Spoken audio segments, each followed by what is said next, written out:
Hello class 10 के बच्चों, कैसे हैं आप लोग? बढ़िया एकदम। तो स्वागत है आपको आपके अपने YouTube channel education by SP Yadav पे। मैं हूं एसपी यादव और आज हम लोग करेंगे क्लास 10 के गणित का 50 महत्वपूर्ण ऑब्जेक्टिव क्वेश्चन को सॉल्व। हम जानते हैं कि आप लोगों की गणित की तैयारी हो चुकी है। अगर तैयारी सही में हो चुकी है तो ये 50 क्वेश्चन को आप लोग सॉल्व करें और इसका उत्तर बताइए, ठीक है? और बताइएगा कि 50 में कितना या कमेंट करके, ठीक है? तो चलिए मेरे साथ करना शुरू कीजिए, ठीक है? आइए, क्वेश्चन क्या है? 0.3 के पावर ये क्या है? रेकरिंग है। इसको हिंदी में कहते हैं बार। ये रेकरिंग है, ठीक है? अब इस प्रकार के क्वेश्चन कैसे सॉल्व करेंगे, ठीक है? ये क्वेश्चन 2 मार्क्स में भी आते हैं, लेकिन सॉल्व कैसे करेंगे देखिए, ध्यान दीजिए। आइए, 0.3 पर क्या ये बार है, इसको हम क्या बोलेंगे, कैसे लिखेंगे इसको? 0.333 ये है, तो इसको मान लेंगे। क्या करेंगे? माना कि x बराबर 0.3333 ये हो गया। दशमलव के बाद अगर एक अंक है तो दोनों तरफ 10 से गुना कीजिए। दशमलव के बाद अगर 2 अंक है, मतलब 2 अंक पे अगर बार लगा हुआ है, रेकरिंग लगा हुआ है, तो 100 से गुना करें।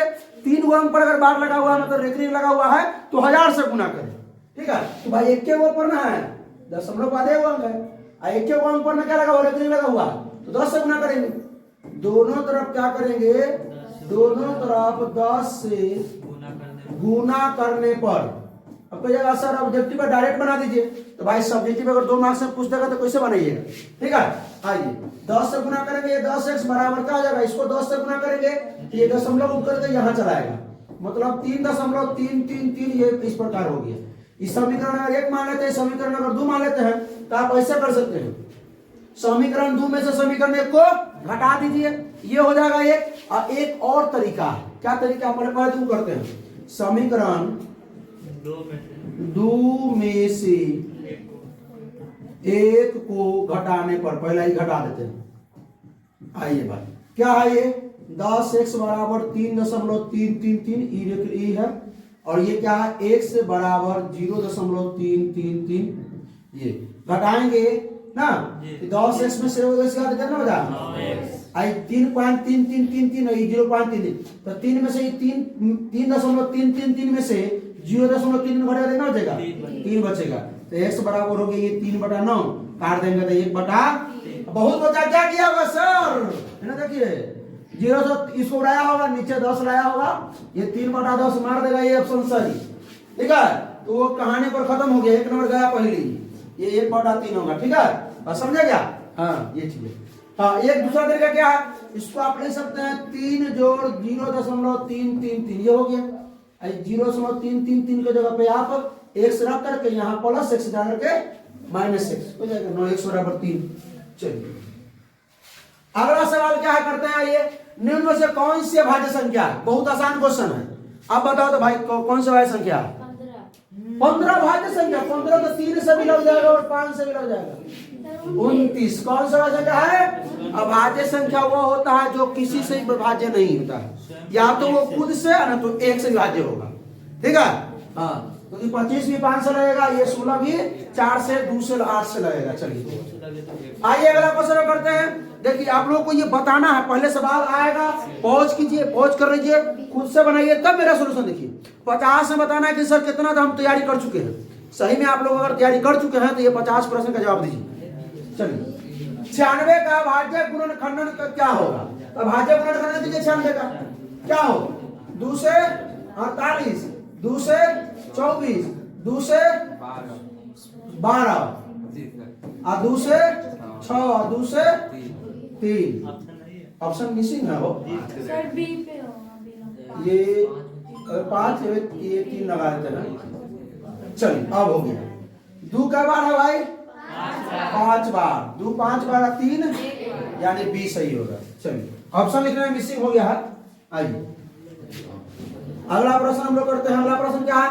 7 + 3√2 क्या है? कौन सी संख्या है? 1 मिनट भी अब बताइए धीरज। अपर में संख्या। क्यों अपर में संख्या? क्योंकि रूट के अंदर 2 है, क्योंकि ये आपका ये 7 जो है ये परिमेय संख्या है। 7 क्या है? परिमेय संख्या। और ये 3√2 जो है वो अपरिमेय संख्या है। अपरिमेय संख्या। अपरिमेय संख्या और अपरिमेय संख्या का योगफल और हमें हमेशा अपरिमेय होगा। अब एक और चीज सीख गए आप लोग, अगर क्वेश्चन पूछेगा कि बताइए कि परिमेय संख्या और अपरिमेय संख्याओं का योगफल क्या होगा, तो अपरिमेय संख्या। ठीक है, परिमेय परिमेय का योगफल होता है क्या आपका, परिमेय संख्या। ठीक है, अपरिमेय संख्या और अपरिमेय संख्या का योगफल होता है आपका क्या, अपरिमेय संख्या। अपरिमेय संख्या और अपरिमेय संख्या गुना करेंगे तो परिमेय भी हो सकता है, अपरिमेय भी हो सकता है। परिमेय होता है ना, अपरिमेय पर गुना करते तो परिमेय होता है। चलिए गुणनफल में आइए, ये क्या हो गया आपका अपरिमेय संख्या। सब अपरिमेय परिमेय संख्या नहीं हो सकता है क्या, हाँ बोले ना परिमेय, और जैसे √3 को और √3 को गुना करेंगे दोनों परिमेय है, ये परिमेय हो गया। जैसे √3 को √7 से गुना करेंगे तो क्या √21। तो ये अगर परिमेय और परिमेय का जो गुणनफल, अपरिमेय और अपरिमेय का गुणनफल परिमेय भी हो सकता है और अपरिमेय भी, दोनों होगा। चलिए आइए 5 और 5 के कितने भाज्य गुणनखंड है, गुणनखंड है, तो 5 और 5 को तोड़ेंगे, देखते हैं क्या हुआ। आप लोग को मालूम है कितना है, 4 को होगा ना। तोड़िए पहले 5 से लगाइए, कितना आएगा 1 0 0 1। अब 7 से 7 एकम 7 बच गया 3, 7 चौक 28 बच गया 2, 7 21, 11 से 1 13, क्या हुआ हो 5 गुने 7 गुने 11 गुने 1 2 3 4, क्या को है 4 को। सही हो रहा ना। चलिए देखिए भाई ध्यान से देखिएगा, आइए बढ़ जाइए। निम्न में से किस द्विघात बहुपद के शून्यकों का योग -3 तथा गुणनफल 2 है। शून्यकों का योग दिया है -3 और शून्यकों का गुणनफल दिया है आपका 2, यानी अल्फा प्लस बीटा का मान दिया है कितना भाई साहब -3, अल्फा इंटू बीटा का मान दिया है कितना 2। अब बताइए इसमें से कौन सा बहुपद, इसके मतलब इसका बहुपद होगा कौन, ए। कैसे निकालेंगे, द्विघात बहुपद निकालने का जो फॉर्मूला होता है मालूम है क्या, द्विघात बहुपद निकालने का क्या होता है, x² माइनस अल्फा जोड़ बीटा इंटू एक्स प्लस में अल्फा इंटू, तो x² minus alpha plus beta का मान कितना है, माइनस का 3 है, तो ये माइनस का 3 इंटू एक्स और प्लस में अल्फा इंटू बीटा का मान कितना है 2 है। तो ये हो जाएगा x² minus minus plus 3x, ये प्लस में 2। तो आपका ये ऑप्शन सही है। कोई दिक्कत का सौरभ कुमार, और सब ठीक है, बड़ा सवेरे आ गए हैं कुछ में है, और तनिक सवेरे आते का। चलिए द्विघात बहुपद x² माइनस 2 का शून्य, रुक जाओ।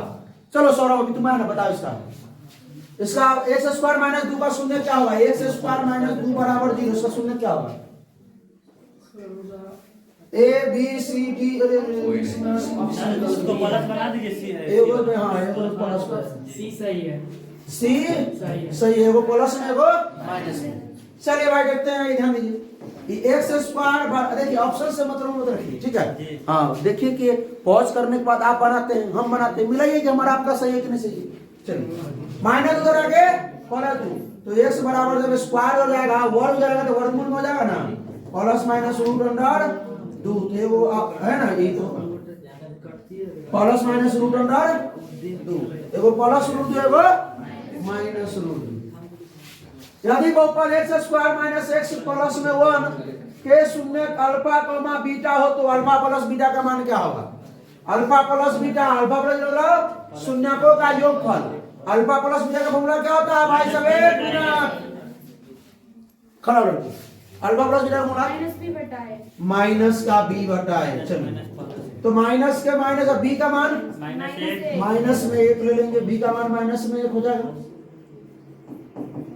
a का मान 1, तो minus minus minus minus minus plus 1 और 1 यानी कि 1 हो गया, क्या हो जाएगा आपका 1। कोई दिक्कत, अगर इसी जगह पे और सवाल हम पूछ देते कि 1 बटा अल्फा प्लस 1 बटा बीटा का बताइए धीरज, इसका आंसर बताओ, तो बताया मैं इसका ट्रिक, ऊपर आपको अल्फा प्लस बीटा, नीचे alpha into beta, alpha plus beta का मान माइनस b बटा a, तो 1 हो गया, अल्फा इंटू बीटा का मान c बटा a, तो ये हो 1 हो जाएगा, यानी 1 कर 1, ये हो 1 हो, बढ़ जाइए, ठीक है।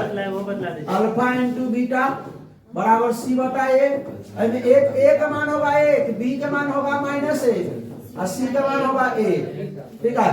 तो c 1 बटा 1 यानी 1। एक और बताए थे अल्फा बटा बीटा प्लस में बीटा बटा अल्फा प्लस बीटा के ठीक है, alpha plus alpha square plus beta square बटा में अल्फा इंटू, ना सर जी हम ही बोल रहे थे हाँ वो डायरेक्ट फॉर्मूला ना, तो अल्फा प्लस बीटा के whole square minus 2 alpha beta बटा में अल्फा इंटू बीटा। ठीक है, हाँ ये लगा देंगे। चलिए भाई कैसे भी सवाल पूछ सकता, इसमें कंफ्यूजन नहीं कीजिएगा। ठीक है, चलिए आइए 8 प्रश्न हम लोग कर चुके हैं। यदि रैखिक समीकरण का युग्म असंगत है, सुनिए ध्यान दीजिएगा, रैखिक समीकरण युग्म कितना है, क्या भाई असंगत है, तो उसे निरूपित करने के लिए करने वाली रेखाएं कौन सी होनी चाहिए, एक मिनट, असंगत जो होता है समीकरण उसके कितने हल होते हैं। ठीक है, और वो कौन सा समीकरण कहलाता है, एक मिनट जिससे पूछेंगे बताएगा। नहीं समांतर समीकरण, एक और समीकरण होता है इसको विरोधी समीकरण की। अच्छा इसके कितने हल होते हैं, कोई हल नहीं। इसका समीकरण बता सकते हैं क्या होगा, बताइए। a1 बटा a2 बराबर b1 बटा b2 बराबर नहीं c1 बटा, ये असंगत होते हैं। क्या होते हैं, देखिए भाई जो भी सवाल आएगा उससे जुड़ा हुआ कुछ बातें बताएंगे। कोशिश कीजिए कि ये सवाल नहीं है, कहीं से दूसरा पूछते या यह वाला पूछते कि ऐसे कितने हल होंगे, तो ये तो जानते हैं कोई इसके प्रति समांतर रेखा होंगे। क्या होंगे इसके, ये समांतर रेखा होंगे इसके। ठीक है, समांतर रेखा एकदम समझ में आ गई। चलिए अगर बात सुनिए, अगर पूछता कि कौन समीकरण कहलाएगा, तो विरोधी समीकरण। कौन समीकरण, विरोधी समीकरण कहलाएगा। ठीक है, ये भी बात पूछेगा इससे कितने हल हो सकते हैं, तो इसके कोई हल नहीं, कोई हल। और ये भी सवाल पूछ सकता था ना भाई, तो इसमें ये सवाल तो पूछा हुआ था ही, दूसरा हमने और तीसरा हमने इसमें बता दिया। 2 सवाल एक्स्ट्रा होगा, कोई दिक्कत। अगर इसी में रहता कि a1 बटा में a2 बराबर नहीं b1 बटा b2, तो ये होता है संगत। ये क्या आपका संगत है। a1 बटा a2 b1 बटा b2 बराबर में c1 बटा c2, a1 बटा a2 बराबर b1 बटा b2 बराबर c1 बटा c2, तो वो भी संगत है। और इसको हम लोग कहते हैं, इसमें जो रेखाएं खींचा था वो प्रतिच्छेदी रेखा है। कौन सी रेखा है, देखिए कॉपी में प्रतिच्छेदी रेखा है, इसको प्रतिच्छेदी। अविरोधी समीकरण कहलाता है। क्या कहलाता है, हाँ ऐसे केवल एक हल होते हैं, केवल एक हल होते हैं, या बोलते हैं इसको अद्वितीय हल या अद्वितीय हल। सीखने को मिला। अगर इसी जगह पर तीनों बराबर होता तीनों का बराबर होता, मान लीजिए यहाँ से ये हटा दे, इसको हटा दे, यहाँ से तीनों बराबर है तो इस संगत होगा। ठीक है, इस संपाती रेखाएं होंगी, अनंत हल होगा। ठीक है, चलिए अगला सवाल करते हैं। इसका टिक मारे, देखो टिक मार दीजिए। अगला सवाल क्या है कि 2x प्लस 3y बराबर 11, 2x प्लस 3y बराबर 11 और 2x माइनस 4y बराबर माइनस 24 के हल। तो इसका हल निकाल दीजिए। आइए फटाफट कर लेते हैं, एक अगर मिल जाएगा तो हो जाएगा ना। चलिए आइए, 2x प्लस 3y बराबर 11 और 2x माइनस 4y बराबर माइनस 24। समीकरण एक में से दो को घटा देते हैं। ठीक, कौन विधि से, विलोपन विधि से कर देते हैं। ई माइनस है तो प्लस, ई माइनस है तो प्लस, ई तो गया, इहो प्लस है, इहो प्लस, 4 3 7 y, इहो प्लस 24 11 35, तो y बराबर हो गया 35, गुना में भाग देना, गुना में साथ रख देंगे तो y बराबर हो गया 5, y बराबर 5 किसका, y बराबर 5 इसका मतलब ये सही होगा। x बराबर माइनस 2 होगा, रख लेते हैं, y बराबर 5 इसमें रख लेते हैं। 2x प्लस 3 गुने y का मान 5 बराबर 11, तो 2x प्लस 15 बराबर 11, प्लस 15 आगे माइनस 15, 2x बराबर 11 प्लस 15 आगे माइनस 15, 2x बराबर माइनस का 4, x बराबर माइनस का 4 बटा में 2 यानी माइनस का 2, है ना। ये वो कौन निकल जाएगा तो उसे दिमाग लगा सकते हैं। हाँ, अगर 2 जगह रहता है 5 ऑप्शन था, चेक करना पड़ता है।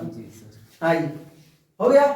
आइए 10 प्रश्न हो चुका है। आप बताइए भाई आप लोगों को कैसा लग रहा है वीडियो, अच्छा लग रहा है कि नहीं। ठीक है, अगर मजा आ रहा है तो स्प्राइट मंगवा लीजिए। चलिए कमेंट करके बता दीजिएगा कि 10 में 10 है, कितना सही हुआ। यदि रैखिक समीकरणों के आलेख एक बिंदु पर काटे तो समीकरण निकाय निम्नलिखित में से किस प्रकार का होगी। एक किसी बिंदु पर अगर काटता है, ठीक है, तो कौन समीकरण होगा, एक अविरोधी। जिससे पूछेंगे बताइएगा। ठीक है, रुक जाइए, क्या होगा, अरे प्रतिच्छेद करता है, किसी बिंदु पर ये प्रतिच्छेद कर रहा है।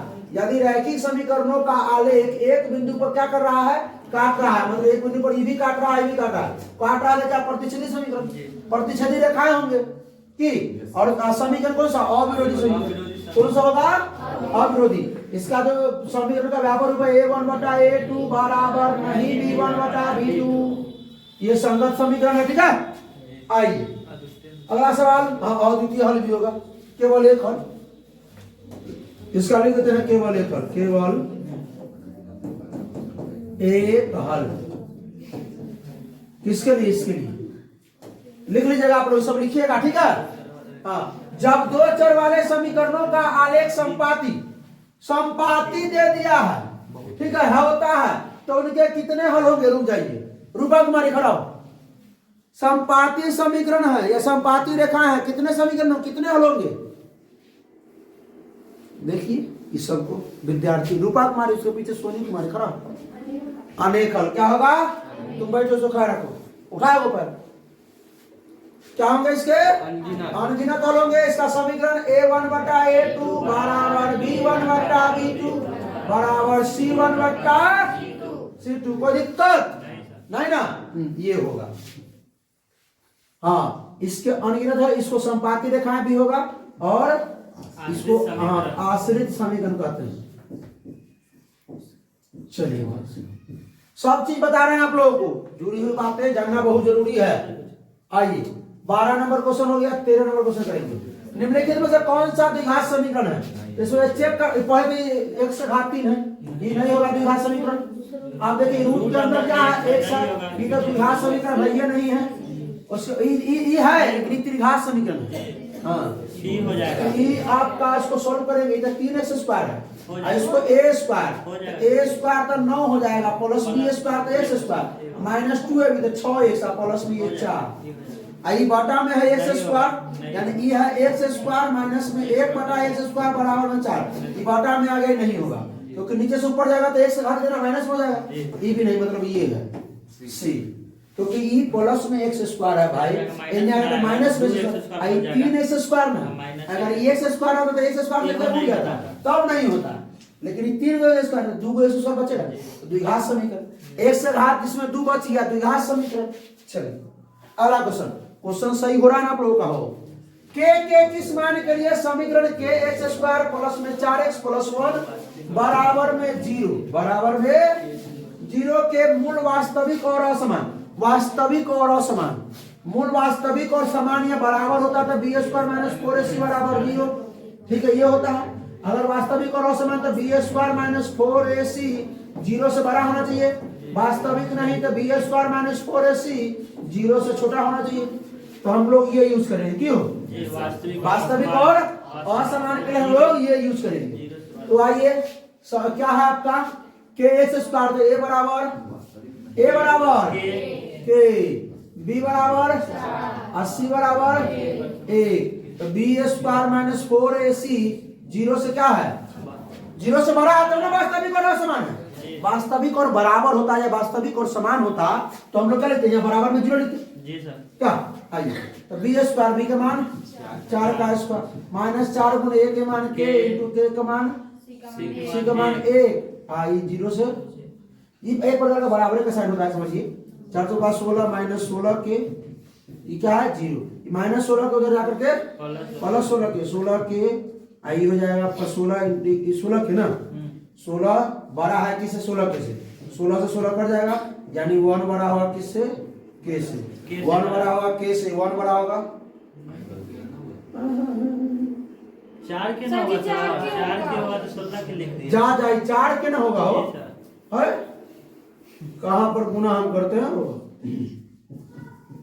ये 4 के इधर माइनस 4 के उधर जाकर के प्लस 4, 16 बड़ा है किससे? 4 के से, ये 4 से 4 चौका 16, यानी 4 बड़ा हुआ किससे? के से, 4 बड़ा है के से, 4 बड़ा है के से, और ऐसे भी लिख सकता है के छोटा है 4 से, के छोटा है 4 से, के छोटा है 4 से, ठीक है। चलिए आइए अगला सवाल करते हैं। द्विघात समीकरण ax square plus bx plus c बराबर 0 के मूल वास्तविक और समान, वास्तविक और समान हो तो जस्ट लिखे हैं b स्क्वायर माइनस 4ac बराबर 0 होता है, यानी b स्क्वायर माइनस 4ac का मान कितना? 0 होता है। लेकिन इसमें तो विवेचन नहीं पूछा, तो मूल पूछा, मूलों की प्रकृति नहीं पूछा, मूल पूछा। तो मूल के लिए फॉर्मूला होता है क्या, आपको मालूम है क्या? जी, ये सब मालूम है, माइनस बी प्लस माइनस में root under B square minus 4ac बटा में 2a, ये ना होगा। तो ये आपका हो जाएगा माइनस का b plus minus root under B square minus 4ac का मान। अरे मूल वास्तविक और अगर समान है तो बी स्क्वायर माइनस 4ac का मान 0 होता है मेरे भाई, 0 बटा में 2a, तो पूरा बन गया हीरो, माइनस बी बटा 2a, तो minus B 2a option A. क्या आप लोग का ऑप्शन ए था कमेंट में बढ़िए था 15 का। चलिए द्विघात समीकरण x square plus b x plus c के मूल बराबर हो तो, इसके मूल बराबर हो तो क्या होगा, इसमें कौन सही होगा? एक मिनट रुक जा। चलिए प्रेमी जी बताइए, जोर से बोलो। डी नहीं, अब बोल के बता। बराबर 4a। हाँ बी स्क्वायर बराबर, क्योंकि जब मूल वास्तविक और समान होता है तो बी स्क्वायर माइनस 4ac बराबर 0, ये माइनस में 4ac उधर जाकर के बी स्क्वायर बराबर 4ac। ठीक है, बैठिए। आइए द्विघात समीकरण ये 5x माइनस 6 का घात होगा, ये माइनस में 6 है, इसका घात होगा, रुक जाइए। हाँ विशाल जी आप भी बताइए। दो कैसे 2 होगा सर, 1 की पावर 2 है। हाँ, क्योंकि जो चर का जो अधिकतम घात होता है ना वही घात कहलाता है। तो इसमें चर आपका यहाँ भी है, चर यहाँ भी है, तो ये x घात 1 है यहाँ पे, x घात 2 है, तो चर का अधिकतम घात लेंगे तो x घात 2 है। अब द्विघात समीकरण बोला है तो घात ये होगा, रैखिक समीकरण का घात 1, त्रिघात समीकरण का घात 3। समझी लड़की? बकरे यही कहीं की फॉर्मूला को याद नहीं है इसको, तो बैठो बैठ जाओ। रूट 3 देखो 3 रूट 3 एक्स स्क्वायर प्लस में 10x प्लस में रूट में 3 बराबर 0, इसका विवेचक निकालना है। रुक जाओ आदित्य, विवेचक का फॉर्मूला तो बताइए, जोर से बोले नहीं हमें सुनता है लोग सब। बी स्क्वायर माइनस 4ac, तो बी स्क्वायर माइनस 4ac पर बनाएंगे भाई साहब, तो b का मान कहां से आएगा, a का मान कहां से आएगा, c का मान कहां से आएगा? कृत का खड़ा हो, a b c का मान बताओ। a का मान बताओ, a का मान 3 रूट 3, तने जोर से बोलना। b का मान बताओ 10 c का मान रूट 3। खा के आई है क्या? दूसरा खाता है मुर्गा बहुत खा के आई है? नहीं मुर्गा नहीं खाती है? खाते हैं। खाती है बेटा। चलो बी स्क्वायर माइनस 4ac, विशाल तो खाली मुर्गा की हड्डी खाता है ना विशाल, टंगड़ी। चलो बी स्क्वायर, बी का मान 10 का स्क्वायर माइनस 4 गुना a का मान 3 रूट 3, c का मान तो 10 का स्क्वायर माइनस, देखो यहाँ इसको गुना करेंगे तो 3 आ जाएगा, क्या आ जाएगा 3, 4 के 12, 12 की आई तो हो जाएगा ये 64। क्या आप लोगों का ये आंसर था? नहीं था तो कमेंट करें, नहीं था तो करें जो कमेंट आइए। क्वेश्चन नंबर दे के कमेंट कीजिएगा सर 19 का आंसर ये, 19 का आंसर ये, बी सी कमेंट कीजिए, पॉज करके खुद से कमेंट कीजिए सर 19 का आंसर ये होगा। 11 पर अब देखिए आप लोगों को ध्यान दिए, एक चीज ध्यान, अरे आप लोग ध्यान दिए हैं, ये चैप्टर वाइज हमने लिखा है, क्वेश्चन को गेस करके हमने क्या किया है चैप्टर वाइज। आइए बताते हैं एक चैप्टर वाइज क्वेश्चन लिखा हुआ है कि नहीं लिखा हुआ है? ये वास्तविक संख्या क्वेश्चन है कि नहीं है? अभी देखिए ये किसका क्वेश्चन है? बहुपद का है। ये बहुपद का है कि नहीं है? ये किसका है? दो चर वाले रैखिक समीकरण, दो चर वाले रैखिक समीकरण क्वेश्चन है। ये किसका है? द्विघात समीकरण, द्विघात समीकरण का है कि नहीं ये सब क्वेश्चन। अब किसका आ जाएगा? अब समांतर श्रेणी का चैप्टर वाइज हमने लिखा है, बात समझेगी? ये चीज ध्यान दीजिएगा, मेहनत छुपा हुआ है इसमें आप लोगों के लिए। अंदाजी है। अच्छा बता दो कोई, इतना बहुत देर हो गया आप तो बता देगा, बताएगी तुम लोग बताएगा? बोलो 11वां निकाल दिया। कौन सा पद 11वां देखा? सुनो 11 15 19 डॉट डॉट डॉट 51, मतलब देखिए ये पहला पद हुआ भाई, वर्णन आता हुआ अभी देखिए, दूसरा पद है, तीसरा पद। इसी प्रकार कैमा पद जो है 51 है, कैमा पद तो आपको लिखते पड़ जाइए 4 करके, ना तो बना लीजिए। ए बराबर 11, डी बराबर इसमें से घटा दीजिए 4, और सबसे अंतिम पद एन बराबर 51। और इसको अंतिम पद में कहेंगे। अकामा पद मतलब पदों की संख्या n नहीं मालूम है, n नहीं मालूम है। n बराबर a plus n minus 1 into D. n का मान 51 बराबर a का मान प्लस n का मान नहीं मालूम है माइनस 1, डी का मान ये प्लस 51 इधर प्लस 11 इधर के माइनस 11 कर दीजिए। बराबर में n 4 से n में करेंगे 4 माइनस में 4 ये घटेगा तो 40 ये 4 n माइनस 4। अच्छा इसको यहाँ ले माइनस 4 इधर आगे तो ये 40 प्लस में 4 बराबर ये 4n। 40 4 44 बराबर 4n तो n बराबर हो जाएगा 44 बटा n बराबर 11। सही बोला था 11 पर। अच्छा ऐसा दिमाग लगा लिया होगा ना रे 19 4 23 23 4 27 27 4 31 4 35 4 39 4 43 4 47 4 51। 3 को तो यह है चौथा पांचवा छठा सातवां आठवां नौवां 10वां 11वां पद है कि नहीं। सर आप जैसे बनाए ऐसा क्वेश्चन है तो बनाना नहीं, यही ट्रिक अपनाना है दिमाग में, ठीक है। किसी एपी का दूसरा पद 4, दूसरा पद और सातवां पद माइनस 11 नहीं माइनस 11 तो सार्वंतर मतलब डी का मान निकालना है। क्या निकालना है? आइए निकालते हैं डी का मान। दूसरा पद मतलब a2 बराबर 4 है तो दूसरा पद क्या होता है a प्लस डी बराबर 4। विशाल पांचवा पद क्या होगा? a plus 4d। a plus 4 नहीं 4d बोलो।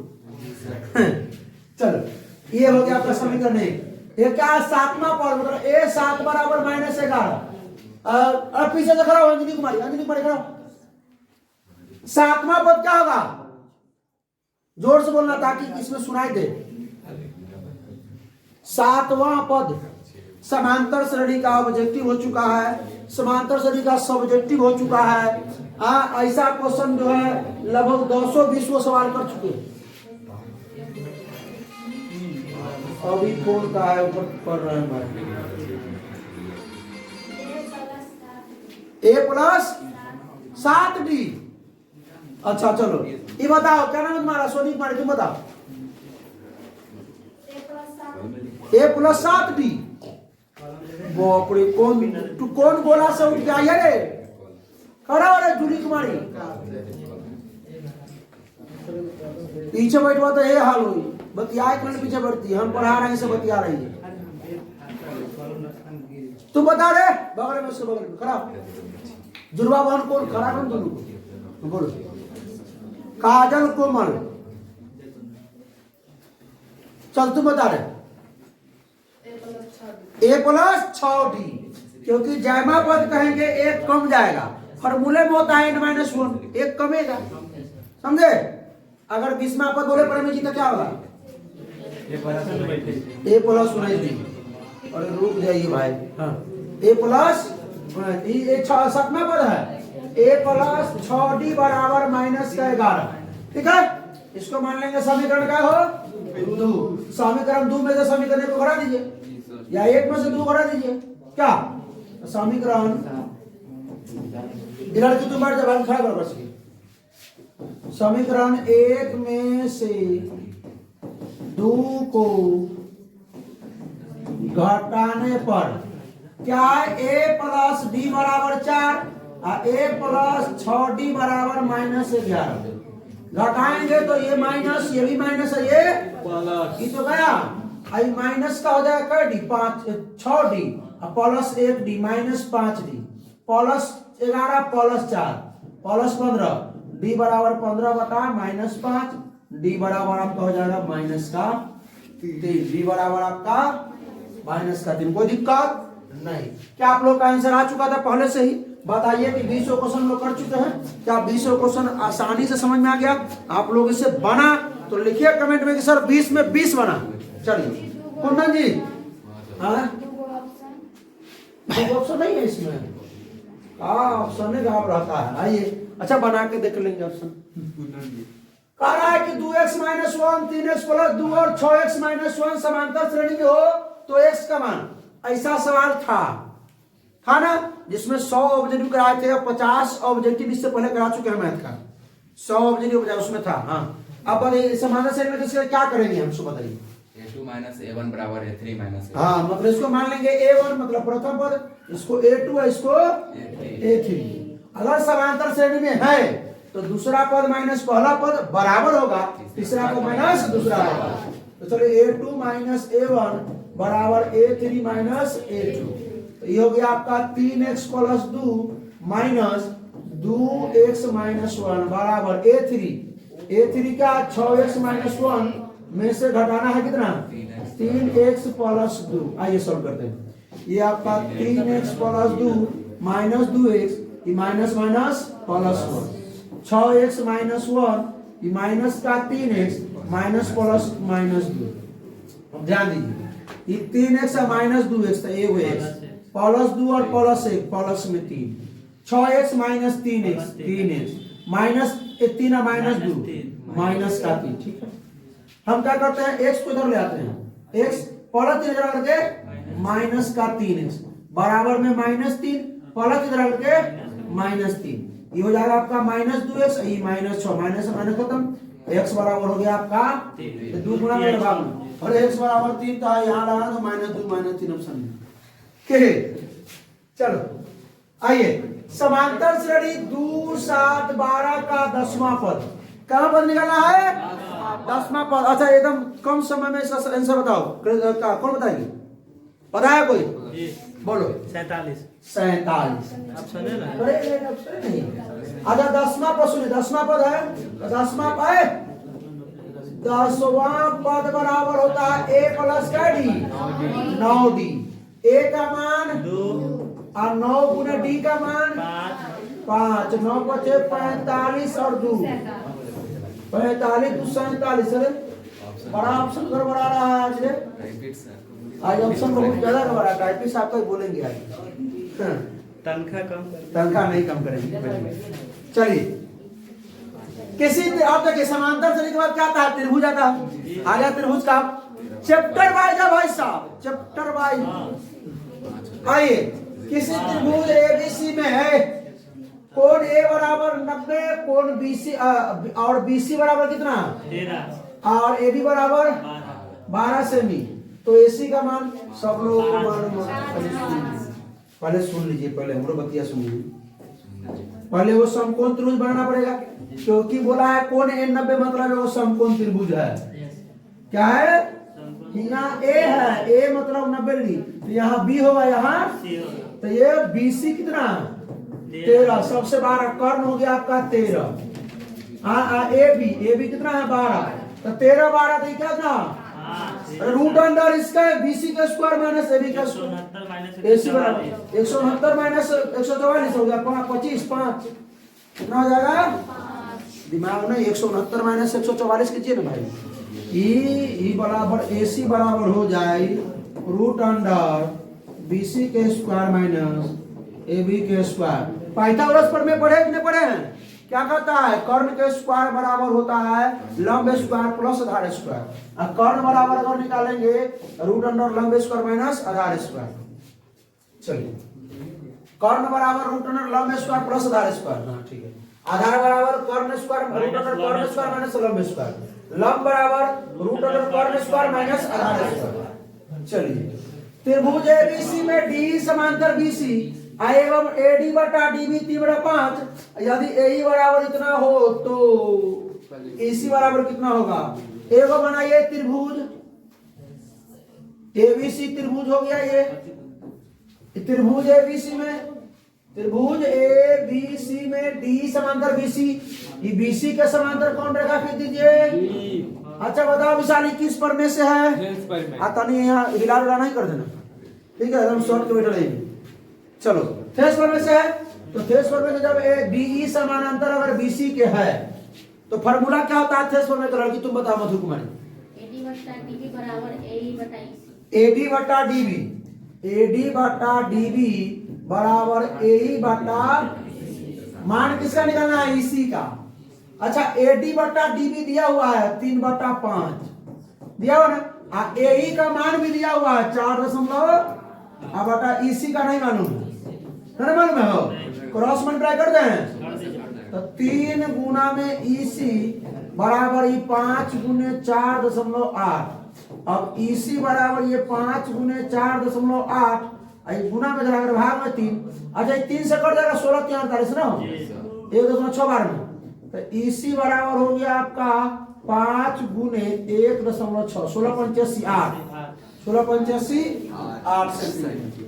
ठीक है, कोई दिक्कत? बढ़े आगे। अगला क्या है? दी गई आकृति में क्या है? क्या पूछे तुझसे? क्या है? चलिए आ रहा है, चलिए चले भाई। देखिए क्या दी गई आकृति में यदि डी समांतर BC हो तो ये भी थेस में से किससे है? थेस में से। तो थेस का फॉर्मूला क्या हो जाएगा? AD बटा DB AE बटा AD बटा DB बराबर AE बटा EC। ठीक है, AD का मान x, DB का मान 2 और AE का मान 17 और EC का मान 34। सॉल्व किया जाए, x का मान निकालना है। पहले तो 17 तो काट दीजिए। x बटा 2 बराबर ऊपर 1 नीचे ये 2 से 2 कट गया, x बराबर 1 x बराबर 1 सामने सेंटीमीटर के। चलिए बढ़ा जा आगे। आइए अगला क्या है? त्रिभुज ABC में D समांतर BC वैसी है। ये भी त्रिभुज बना, ये भी थेल्से पर में से है। त्रिभुज ABC में क्या है? D समांतर, अरे D किसका समांतर है? BC के, तो ये भी तो थेल्से पर में से। अगर AE बराबर कितना? 1.8 सेंटीमीटर, तो AC का मान पूरा AC निकालना है, पूरा AC का मान निकालना है। किसका मान निकालना है? AC। ध्यान दीजिएगा, इधर देखिए, तो यह में लगाएंगे थेस में से। जब D समानांतर क्या है? BC है, तो क्या करेंगे? फॉर्मूला AD बटा DB और AE बटा, तो पहले हम EC पर निकाल लेते हैं, तो पूरा AC निकाल लेंगे। क्या? अरे AD बटा DB, AD कितना है? 3, DB कितना? 5 और AE 1.8। ये निकाल के दोनों को जोड़ेंगे, पूरा ना हो जाएगा? होगा कि नहीं होगा? चलिए AD का मान 3, DB का मान 5, AE का मान 1.8, EC का मान नहीं मालूम है, क्रॉस मल्टीप्लाई कर दीजिए। 3 गुना में EC बराबर 5 गुने 1.8 सेंटीमीटर। अब EC बराबर क्या हो जाएगा? 5 गुने 1.8, 3 गुना में जाकर अरे 3 6 18 कटेगा 6 बार में 0.6, तो ये आपका हो जाएगा 5 गुने 0.6, तो कितना हो जाएगा? कितना सेंटीमीटर? 3 सेंटीमीटर। कितना सेंटीमीटर? तो ये आपका निकला कितना सेंटीमीटर? 3 सेंटीमीटर। कौन? EC कितना निकला? 3 सेंटीमीटर। हमको क्या निकालना है? पूरा AC, तो पूरा AC दोनों जोड़ दीजिए इसको, तो कितना हो जाएगा? 3 प्लस 1.8 तो 4.8 सेंटीमीटर। क्या है? हो गया आपका 4.8 सेंटीमीटर। ठीक है, आइए बिंदु 2√3 कॉमा में माइनस में 2√3 माइनस में √2 किस बात में है? रुक जाइए, पहले आपका है प्लस, बाद में है बताना है किस पाद में, बताइए कुंदन जी। चतुर्थ पाद में। किसमें होगा ये? चतुर्थ में। अच्छा, अगर हम दोनों प्लस और प्लस में कौन पाद था? प्रथम। बढ़ जाइए। अगर दोनों माइनस होता तो कृत का बताइए को क्या होगा? तृतीय। क्या होगा? अगर पहले प्लस होता, पहले माइनस होता, बाद में प्लस होता तो क्या होता? द्वितीय। क्या होता? याद कर लीजिए आप लोग भी, ठीक है? पूछेगा जरूर, एक नंबर तो इससे फिक्स है। ये सवाल एक नंबर पूछेगा कि -3,5 किस पाद में है? क्या कहिएगा? -3,5 कौन पाद में? द्वितीय पाद में। अगर -1, -4 किस पाद में? तृतीय। क्योंकि दोनों ये प्लस दोनों माइनस में है। अगर सीधे कहता है कि 2,1 किस पाद में? दोनों प्लस है तो प्रथम। चलिए बढ़ा जाएंगे। ठीक नहीं लगा है? अच्छा, ये सवाल है ना, चतुर्थ। चलिए आगे आइए। आगे क्या है? अभी रुक जाइए ना, अभी है कार्तीय तल में स्थित किसी बिंदु 3,-4 के कोटि का मान। रुक जा, भुज और कोटि जानते हैं? ये x, y होता है किसी का नियामक, x को बोलते हैं हम लोग, और वाई के नियमों को कोटि। तो मालूम चल जाओ कोटि क्या होगा सो। अच्छा तो पीछे से बताओ अंजलि कुमारी, इसमें कोटि कौन होगा? 3 की -4 -4 ऑप्शन ए भरा जाएगा। आइए आप लोगों को मालूम था क्या? नहीं मालूम था? देखिए बोलो बना ना। चलिए कह रहा है कि बिंदु -2,3 और कह रहा है कि 4,1 को मिलाने वाली रेखाखंड के मध्य बिंदु का नियम। मध्य बिंदु का निशान निकालना था ना। फॉर्मूला x बराबर x1 प्लस x2 बटा 2 और y बराबर y1 प्लस y2 बटा। तो हम मान लेंगे इसको x1, इसको y1, इसको x2, इसको x बराबर x1 प्लस x2 बटा 2। तो x1 का मान हो गया -2 और x2 का मान हो गया बटा में 2। तो 4 और -2 तो 2 बटा 2 कितना 1। y बराबर y1 प्लस y2 बटा। तो y1 के मान 3, अब जोड़ y2 के मान 1 अब बटा में 2 तो 4 बटा 2 यानी कि तो 1,2 कोई दिक्कत? यहाँ ध्यान दीजिए सब लोग। निम्न में से मूल बिंदु का नियम कौन है? मूल बिंदु का निशान। अरे रूपा कुमारी के बगल में कौन रखी है? खड़ा करो उसको, ये को सवाल का जवाब नहीं दी। मूल बिंदु का निशान कौन होगा? जोर से। अब आज इसमें तक आना चाहिए। घरे घर खाना ना मांगना होता है मम्मी से एकदम चिल्ला के बैठो। बिंदु 5, -12 और 9, -9 के बीच की दूरी बताइए। बीच की दूरी का फॉर्मूला याद है क्या? क्या होता है? √x2 - x1 का whole square plus y2 - y1 का होल स्क्वायर। √x2 - x1 का whole square plus y2 - y1 का। इसको x1 मान लीजिए, इसको y1, इसको x2, इसको तो x2 9 - 5 9 - 5 का whole square y2 -9 minus y1 -12 plus 12। 9 में से 5 गया 4 का स्क्वायर आई 12 - 9 3 का स्क्वायर। तो अब मालूम हो गया आप लोग क्या होगा? 4 चौका 16 3 दिया 9 16 9 25 का वर्गमूल 5 कितना हो जाएगा? 5 इकाई होता है। चलिए आगे बढ़ते हैं। कह रहा है कि 2 sin थीटा बराबर √3। तो थीटा किसके बराबर है? बहुत इंपॉर्टेंट क्वेश्चन, इसको मान लीजिए क्योंकि इस प्रकार का यही पूछेगा कि यदि tan थीटा बराबर √3 तो थीटा का मान होगा। इस प्रकार पूछेगा। यदि पूछेगा ऐसे ही पूछेगा। दूसरा लेते हैं √3 सेक थीटा बराबर 2 तो थीटा का मान पूछेगा। ऐसा सवाल पूछेगा, ठीक है। तो आइए कुछ नहीं करना, ये साइन थीटा ले लीजिए, बराबर के बाद √3 है, इधर गुना में धर के भाग में 2 है। तो क्या हो जाएगा बताइएगा?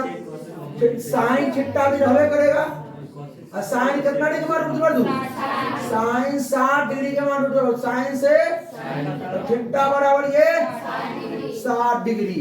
आप लोग ये क्वेश्चन को बना के आंसर जरूर कमेंट कीजिएगा। इसको नंबर 1 दे देते हैं। नंबर 1 नहीं 51 और 52 क्योंकि 50 क्वेश्चन नहीं है इसमें। 51 52 हाँ कमेंट जरूर कीजिएगा इसका आंसर। चलिए भाई साहब, यदि सेक थीटा बराबर 13/12 तो tan थीटा बराबर बताना है। तो हम लोग लंब बटा कर्ण होना छोड़ देते, एक उपाय लगाते हैं। क्या पता है? देखिए sec square theta minus tan square theta बराबर 1 होता ना भाई। तो ये माइनस उधर आके प्लस में। अच्छा ये जानता हूँ कि tan स्क्वायर बराबर 1 माइनस सेक स्क्वायर थीटा नहीं सेक स्क्वायर थीटा माइनस में 1 ये स्क्वायर कर जाएगा √अंडर सेक स्क्वायर थीटा माइनस 1। अब बताते हैं जिसको ये नहीं याद होगा अगर बताते हैं उपाय और है। सेक स्क्वायर का सेक का मान क्या है? 13/12 का स्क्वायर माइनस में 1 13 का स्क्वायर 169 बटा 144 माइनस में 1 बटा में कर दीजिए। क्या हो जाएगा? लघुत्तर में 144 हो जाएगा। 144 से 144 हो जाएगा 169 माइनस 1 से भाग देंगे 144 बार में क्या हो जाएगा? 144 कितना हो जाएगा? हो √अंडर 169 में से 144 बटा में 144 144 नीचे रह जाएगा, 5/12 ये हो जाएगा आपका 5 बटा में ही 5 बटा। अब अगर ही नहीं मालूम है आप लोगों को, ऐसे कीजिए, आप लोग मिटा लीजिए, कॉपी पे मिटा लीजिए। जी, आपके सब तो ही ना मिटा हाँ, देंगे। सुनिए।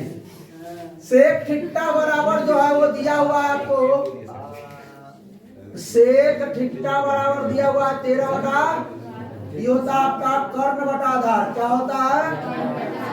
कर्ण बटा आधार। कर्ण का मान है 13, आधार का मान है, कर्ण बराबर है 13, आधार बराबर है 12, तो लंब बराबर कितना हो जाएगा? 5। क्या हो जाएगा? आप लोगों को रिलेशन याद रखना पड़ेगा, 3 4 5 6 8 10 5 12 13, ठीक है। और 24 7 25 ना, 24 8 25, क्या ये ना होगा 24 7 25 और 15 8 17, सबका रिलेशन सब याद रखिए, ठीक है। तब ये कुछ होगा, सब बनाते रहेगा तो कैसे हो जाएगा? इसको 13 का स्क्वायर माइनस 12 का स्क्वायर, अरे लंब पर लंब बराबर रूट अंडर कर्ण स्क्वायर माइनस आधार स्क्वायर। जी सर। 13 का स्क्वायर 77 माइनस 144, 25 हो जाएगा, 25 का 5 लंब बराबर tan टेबल का लंब बड़ा आधार, लंब कितना निकला? 5, आधार पहले से मालूम है क्या? 12, 5 बटा 12 था क्या? जी सर। जिससे आपको लगे उससे बना लीजिए। 2 sin स्क्वायर a माइनस 1 बराबर डी, तो a का मान क्या होगा बे? 2 sin स्क्वायर a माइनस 1 करा के वाला सवाल तो दूसरों को भेज दीजिए भेज दीजिए सर। ससुराल। sin स्क्वायर a बराबर 1, दुगुना में डाल के अब क्या करबो? क्या करेंगे? अब स्क्वायर है, स्क्वायर को उधर भेज दीजिए, कहे तू जो ससुराल।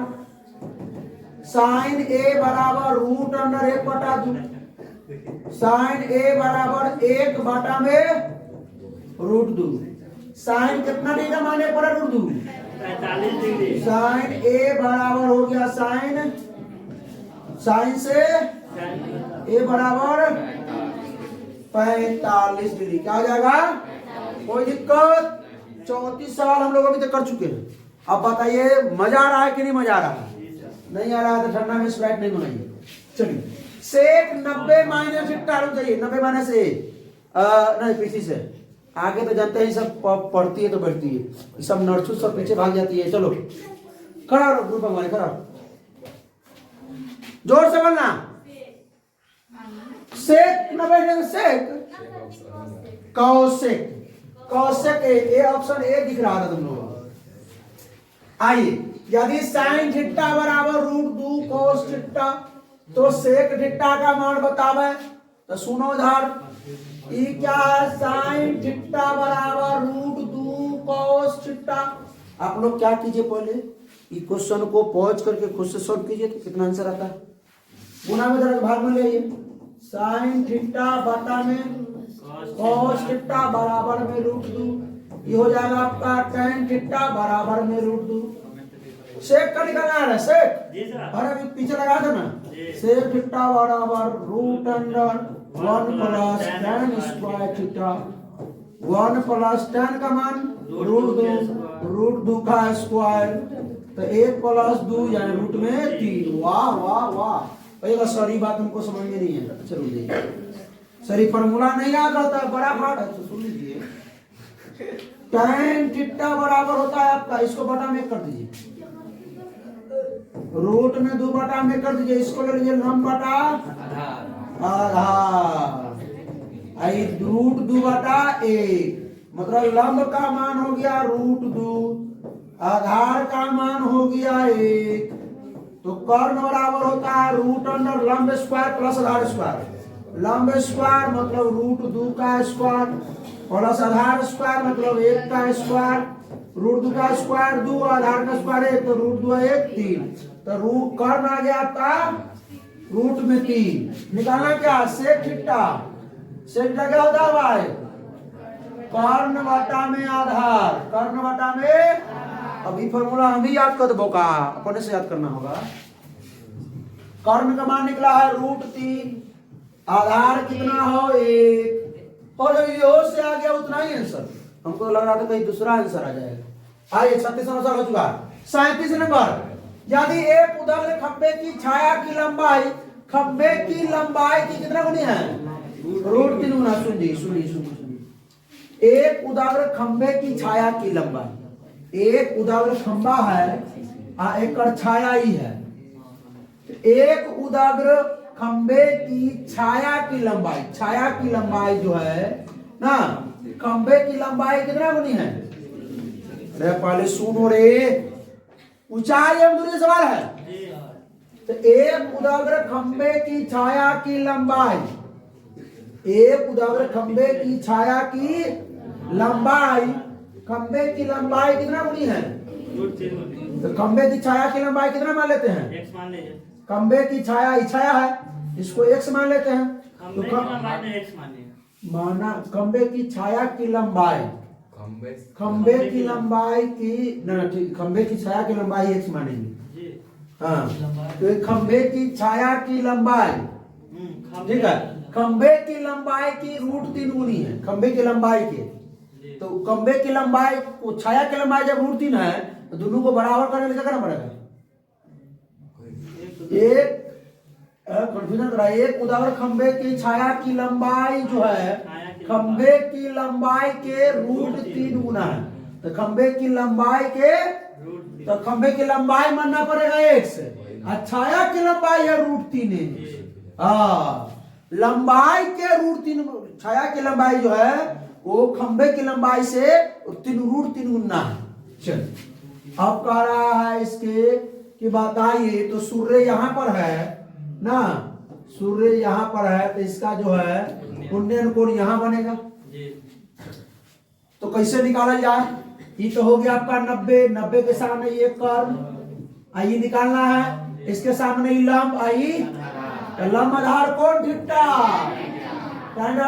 लंब हो गया ये आधार √3। अच्छा सॉरी, इतना आसान सवाल था।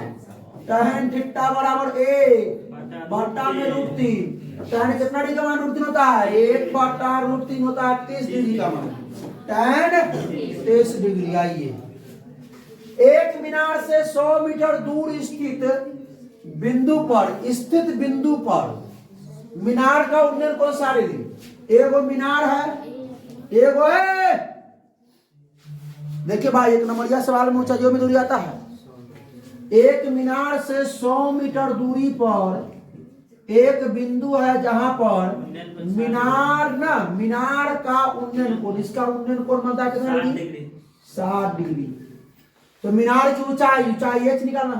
ये हो गया आपका ये a मान लीजिए, b मान लीजिए, c मान लीजिए। देखिए हमको ये चिट्टा के सामने लंब नहीं मालूम है, आधार मालूम है। तो लंब आधार कोण tan थीटा बराबर लंब बटा आधार, लंब हो गया h, आधार हो गया 100। tan थीटा का मान रख दीजिए 60, tan 60 का मान √3, h बटा √100, क्रॉस मल्टीप्लाई h बराबर 100√3, 100√3। कोई दिक्कत नहीं। आइए अगला सवाल। टीपी तथा टीक्यू किसी बाह्य बिंदु T से टीपी और टीक्यू ना क्या किया कि Q से एक वृत्त जिसका केंद्र O है पर खींची गई दो स्पर्श रेखाएं हैं। मतलब टीपी और टीक्यू दो, एक आपको दिया हुआ नहीं रहेगा, हमने बनाया है वीडियो में कौन समय लगने के लिए हमने बनाया है कि टीपी और टीक्यू दो स्पर्श रेखाएं हैं, वृत्त का केंद्र O है। चलिए बाह्य बिंदु T से अब कह रहा है कि दो का इस प्रकार है कि POQ कितना डिग्री है? 120 डिग्री। तो OTP मतलब हमको वो काम करना पड़ेगा। काम क्या करना पड़ेगा? OTP चाहिए इसको, OTP मोबाइल पे गिरा बताऊंगा। OTP ये वाला चाहिए। तो कुछ नहीं, एगो बात बताते हैं क्या करना है। तो इन लोगों को इसको पहले भी भूल जाइए, इसको भूल जाइए। लाइन ये पूरा निकालते हैं, ये पूरा ये कितना डिग्री धीराज? 90। वृत्त पर स्पर्श रेखा पर ये कोण बनता है यहाँ पे 90, यहाँ भी ई तो एक प्रकार का चतुर्भुज हो गया, POTQ या TPOQ TPOQ TPOQ, चतुर्भुज के चारों कोनों का योग 360 डिग्री। तो भाई ई जब 120 है और ई जब 90 है और ई भी जब 90 है तो ई हमको नहीं मालूम है कौन, PTQ, कौन PTQ, ये पूरा निकाला है पूरा कितना 360 डिग्री।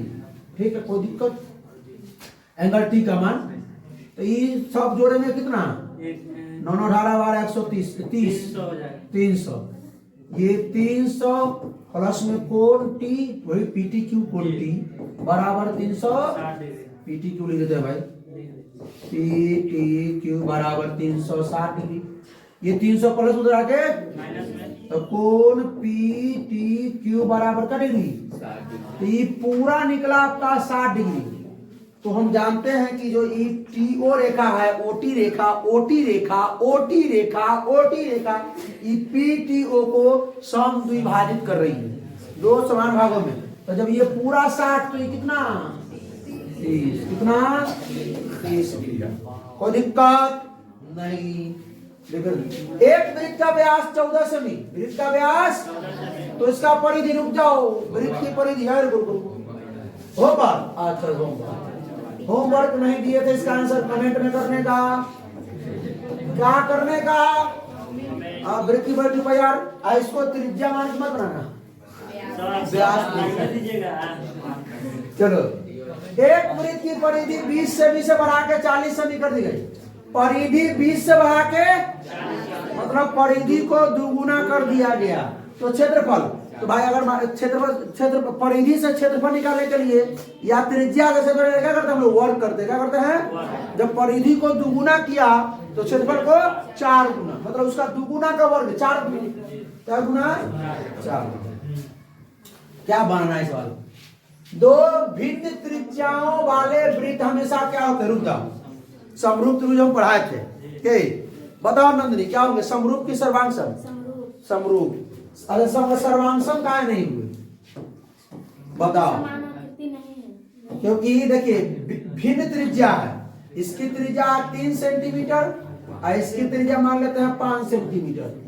तो ये देखिए यहाँ आकार जो है ना इसका वो अलग अलग है, लेकिन आकृति दोनों वृत्त है, ये हो वृत्त और ये हो वृत्त है, तो दोनों जब वृत्त तो समरूप कर देंगे।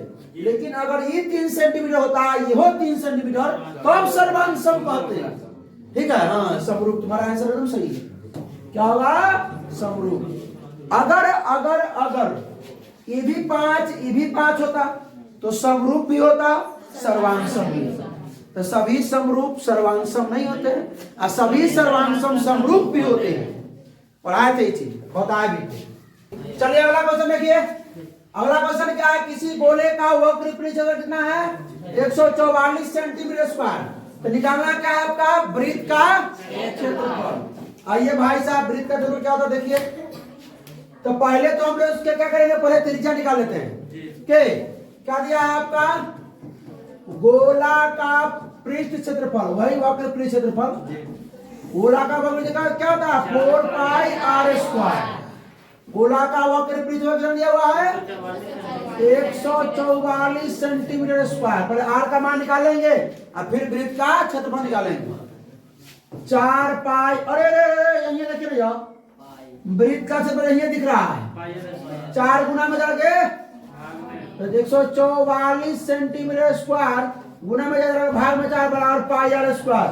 पाई r स्क्वायर क्या होता है, वृत्त का, उसको भाग में दिया 36 सेंटीमीटर स्क्वायर हो गया आपका ये पाई r स्क्वायर।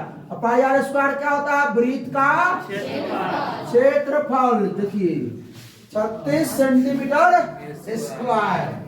आइए, किसी वृत्त के केंद्र से 13 सेमी स्पर्श रेखा की लंबाई, किसी वृत्त के केंद्र से 13 सेमी स्पर्श रेखा की लंबाई 12 सेमी दूर स्थित बिंदु P से खींची गई है। P से बड़ा सवाल बड़ा घुमाता है, लेकिन बच्चा को समझ में नहीं आता रहता है। देखिए किसी वृत्त के केंद्र से 13 सेमी, तो वृत्त के केंद्र से कितना सेमी हो 13 सेमी, देखिए वृत्त स्पर्श रेखा की लंबाई कितना, बाह्य बिंदु P से, बाह्य बिंदु P से जो स्पर्श रेखा की लंबाई है यहाँ से कितना है 12 सेमी। तो वृत्त की त्रिज्या, वृत्त की क्या निकालना है, आप लोग जो सटा लीजिएगा इसको, ठीक है।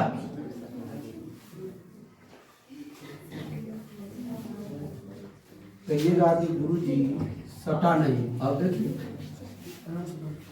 तो भाई साहब ध्यान दीजिए कि इस प्रकार का वृत्त का केंद्र O है, इसको मान लेते हैं बाह्य बिंदु P, दूर स्थित बिंदु P से खींची गई, दूर स्थित बिंदु P से, P और Q है, इसको O मान लेते हैं। सुनिए देखिए, जब स्पर्श रेखा की जाता है यहाँ कोण कितना बनता है, यहाँ का कोण कितना बनता है 90 डिग्री। तो 90 के सामने कर्ण, लंब और आधार, तो जानवे करते हैं कि अगर OQ निकालना है, वो Q बराबर रूट अंडर 90 के सामने बड़ा कर्ण, इसका स्क्वायर, OP का स्क्वायर माइनस PQ का स्क्वायर। पाइथागोरस पर में हमेशा याद रखना पड़ेगा आपको, OP 13 का स्क्वायर माइनस 12 का स्क्वायर। जानवे करते हैं आप लोग कितना होने वाला है, सो 25 का 5 सेंटीमीटर, कितना सेंटीमीटर 44 को क्वेश्चन हम लोग कर चुके हैं। अब 44 के बाद क्या होगा 45 नंबर। दो समरूप त्रिभुजों की दो संगत भुजाएं कितना है 3:5 के अनुपात में है, तो इन त्रिभुजों क्या निकालना है, क्षेत्रफलों का अनुपात। तो बताया क्या, बोलिए 3:5 क्या त्रिभुज की भुजा है, तो क्षेत्रफल इसका वर्ग कर दीजिए, क्या हो जाएगा 9:25। अगला क्वेश्चन देखिए, tan 45 का मान कौन बताएगा, 1। tan 45 का मान, अच्छा कोई बताएगा tan 60 के मान, √3। tan 0 का मान 0। tan 45 का मान, और tan 90 का मान अपरिभाषित।